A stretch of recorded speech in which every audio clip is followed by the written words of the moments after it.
Vampire एक ऐसे शैतान जो कि खून पे जिंदा रहते हैं। उन्हें जिंदा रहने के लिए खून की जरूरत है, इंसानी खून की। लेकिन कई ऐसे लोग हैं जो कि ये सोचते हैं कि वैम्पायर इस दुनिया में नहीं है, वो एक कहानी है। लेकिन मैं आज आपको इस वीडियो में वैम्पायर के होने का सबूत दूंगा और बताऊंगा कि इस दुनिया में कई ऐसी जगह है जहाँ पर वैम्पायर पाए जाते हैं। तो इस वीडियो को आखिर तक जरूर देखिएगा। वैम्पायर जितने ज्यादा खतरनाक होते हैं उतने ज्यादा आकर्षित भी लोग उनसे अट्रैक्ट होते हैं। इसलिए कई ऐसे लोग हैं जो कि अपने आप को वैम्पायर बनाना चाहते हैं। वो वैम्पायर की सारी शक्तियाँ और सारी आदतों को अपनाना चाहते हैं और उन्हें कहते हैं इंसानी वैम्पायर, यानी कि वो इंसान जो कि अपनी खुशी से वैम्पायर बनना चाहते हैं। और ऐसे ही लोगों का कई ग्रुप अमेरिका, यूरोप और ऑस्ट्रेलिया जैसे बड़े बड़े देशों में इस बात को एक मशहूर यूनिवर्सिटी लुजिनिया स्टेट यूनिवर्सिटी के प्रोफेसर ने सबके सामने कही थी। वो खुद इन वैम्पायर्स के क्लब में जाके देखना चाहते थे कि ये लोग कैसे वैम्पायर बनते हैं और वैम्पायर बनने के बाद इन्हें क्या क्या करना होता है। प्रोफेसर ने बताया कि उन्होंने वैम्पायर के फीडिंग प्रोग्राम में हिस्सा लिया। इस जगह पे, इस प्रोग्राम पे सारे वैम्पायर मिलते हैं और वहाँ पर कुछ डोनर भी आते हैं, यानी कि ऐसे इंसान जो अपने खुशी से वैम्पायर्स को अपना खून पिलाना चाहते हैं। सारे वैम्पायर एक एक करके अपने डोनर को चुनते हैं और उसके बाद डोनर के पीठ के पीछे जाके अपने दांतों से डोनर का खून पीते हैं। एक क्लब में इन लोगों की मीटिंग होती है, इन लोगों की पार्टी होती है और प्रोफेसर ने इस वैम्पायर पार्टी को सामने से देखा है। उन्होंने ये भी बताया कि खून पीते वक्त इन इंसानी वैम्पायरों का बिहेवियर एकदम से चेंज हो जाता है। ऐसा लगता है कि जैसे उन्हें खून की तलब ही थी और अब उन्हें खून के अलावा इस दुनिया में और कुछ नहीं चाहिए। उन्हें खून पीने की इतनी आदत हो जाती है कि जब कभी उन्हें खून नहीं मिलता तो उनकी तबीयत खराब हो जाती है, उनके पेट में दर्द होता है, उनका सर फटने लगता है और जब तक वो खून नहीं पी लेते तब तक उन्हें कुछ भी अच्छा नहीं लगता।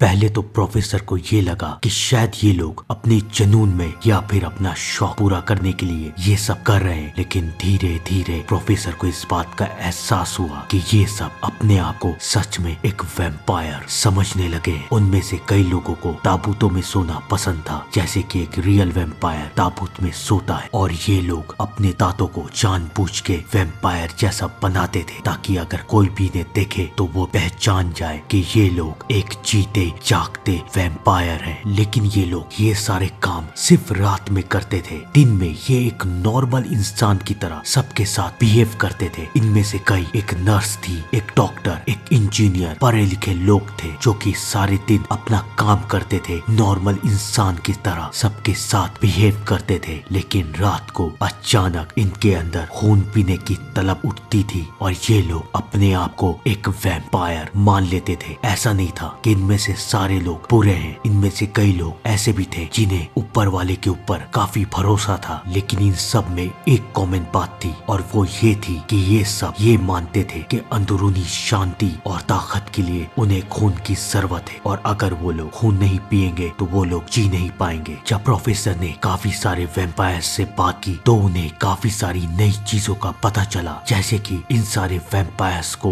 डॉक्टर से काफी डर लगता है, चाहे इन्हें कोई भी बीमारी क्यों ना हो जाए। लेकिन वो डॉक्टर के पास नहीं जाएंगे क्योंकि अगर डॉक्टर्स को ये पता चल गया कि वो एक इंसानी वैम्पायर है तो या तो डॉक्टर इन्हें पुलिस के हवाले कर देंगे या फिर वो इन्हें सरकार के हवाले कर देंगे। दोनों ही सूरत में ये लोग बच नहीं पाएंगे। तो इन वैम्पायर्स का ग्रुप डॉक्टरों से बहुत दूर रहता है। लेकिन कभी कभी कुछ ऐसी हालातें आ जाती है कि उन्हें मजबूरी में हॉस्पिटल जाना पड़ता है। एक वैम्पायर ने प्रोफेसर को अपनी कहानी सुनाते हुए ये बताया कि उसने ये सोचा था कि वो कुछ दिन बिना खून पिए जिएगा, लेकिन उसे पता नहीं था कि ये उसकी जिंदगी की सबसे बड़ी गलती है, क्योंकि कुछ देर के बाद उसकी धड़कनें तेज हो गई। उसके घर वाले काफी परेशान हो गए। मजबूरी में उन्हें उसे बचाने के लिए हॉस्पिटल ले जाना पड़ा। वहाँ भी वो ठीक नहीं हुआ। 4 महीने के बाद उसने फिर से खून पिया और तब उसे ऐसा लगा कि उसकी जिंदगी वापस लौट के आ गई है। ये कहानी सुनाने के पीछे सिर्फ एक मकसद, और वो मकसद ये है कि इन वैम्पायर्स को खून की लत इतनी बुरी तरीके से हो चुकी है कि अगर ये खून छोड़ेंगे तो इनका अंजाम बस एक होगा और वो है मौत।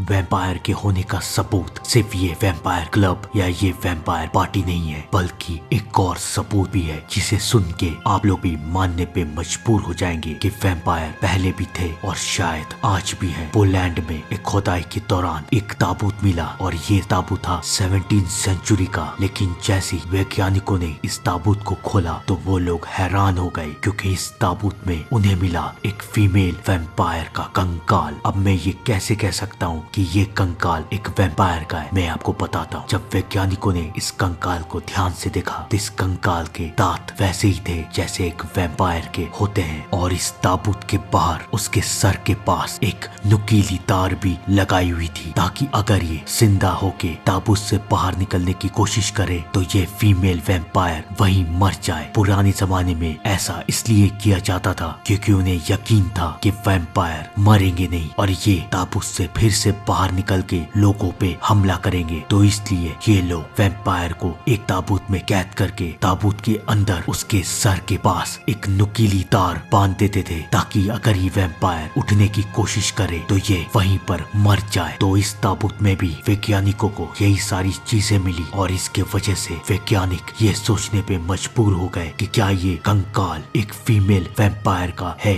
या नहीं। वैम्पायर के बारे में अब भी कई देशों में कई तरह की बहस चलती है। कोई कहता है कि वैम्पायर रियल है, वो पहले भी थे और आज भी है, लेकिन कोई कहता है कि ये सारी बात कहानी है, ना वैम्पायर कल थे, ना आज है, ना आगे कभी होंगे। काफी लोगों ने इस बारे में काफी रिसर्च की है और इस रिसर्च के दौरान एक 17वीं सेंचुरी की कहानी भी सामने आई है। ये कहानी यूरोप की है, जब लोग वैम्पायर के नाम से कांपते थे। उन्हें पता था कि ये वैम्पायर जब आएंगे तो वो किसी न किसी को अपना शिकार जरूर बनाएंगे। सर्बिया में एक किसान था जिसका नाम था पीटर। अचानक एक बीमारी की वजह से पीटर की मौत हो गई। सब लोगों ने ये सोचा कि पीटर अब इस दुनिया से जा चुका है, लेकिन उन्हें पता नहीं था कि ये उनकी बहुत बड़ी गलती है, क्योंकि सिर्फ 3 दिन के बाद पीटर फिर अपने घर आया अपने बेटे से खाना मांगने के लिए। खाना खा के पीटर चुपचाप वहाँ से चला गया। अगली सुबह पीटर के बेटे ने ये सारी बात गांव वालों को बताया, लेकिन गांव में किसी ने भी पीटर के बेटे की बातों का यकीन नहीं किया। सबको ऐसा लगा जैसे ये लड़का अपने बाप के मरने की वजह से सदमे में आ चुका है। लेकिन उसके बाद दूसरे दिन भी पीटर रात में अपने घर आया, अपने बेटे से खाना मांगा और उसके बेटे ने फिर से अपने बाप को खाना दे दिया। अगली सुबह जब पीटर का बेटा दोबारा ये सारी बातें करने लगा तब गांव वालों को कुछ शक हुआ। गांव वाले ने पीटर के बेटे से ये कहा कि जब अगली बार तुम्हारा बाप तुम्हारे पास खाना मांगने आएगा तो उसे मना कर देना। पीटर के बेटे ने गांव वाले की ये बात मान ली, लेकिन उसे पता नहीं था कि ये उसकी जिंदगी की आखिरी गलती है। रात हुई, रात को फिर से पीटर अपने बेटे से खाना मांगने के लिए आया, लेकिन इस बार पीटर के बेटे ने अपने बाप को खाना देने से मना कर दिया और फिर वो हुआ जो कोई नहीं जानता था। पीटर ने अपने बेटे को मार दिया और अगली सुबह गांव वालों को पीटर की बेटे की लाश मिली। उसके शरीर से खून की एक एक बूंद पी ली गई थी। उसके शरीर में खून का एक भी कतरा नहीं बचा था। गांव वालों को अब समझ में नहीं आ रहा था कि ये क्या हो रहा है, लेकिन उन्हें पता नहीं था कि अब मौत का खेल शुरू हो चुका है, क्योंकि उसके बाद 9 लाशें और बिछी। उस वैम्पायर पीटर ने 9 और लोगों को भी मार दिया। अब गांव वालों को पीटर को मारना था, तो इसके लिए उन्होंने एक वैम्पायर हंटर यानी कि वो शिकारी जो वैम्पायर का शिकार करते हैं, उसको उन्होंने पीटर का शिकार करने के लिए बुलाया। गांव वाले और वो वैम्पायर हंटर सब मिलके पीटर की लाश के पास गए। उन्होंने पीटर की कब्र खोदी तो उन्होंने ये देखा कि पीटर की लाश बिल्कुल ताजा है, उसके बाल और नाखून पे ताजा खून लगा हुआ है। वो लोग समझ गए कि पीटर अभी सो रहा है, लेकिन ये रात में फिर उठेगा शिकार करने के लिए। उस वैम्पायर हंटर ने पीटर के सीने में लकड़ी का भाला खोप दिया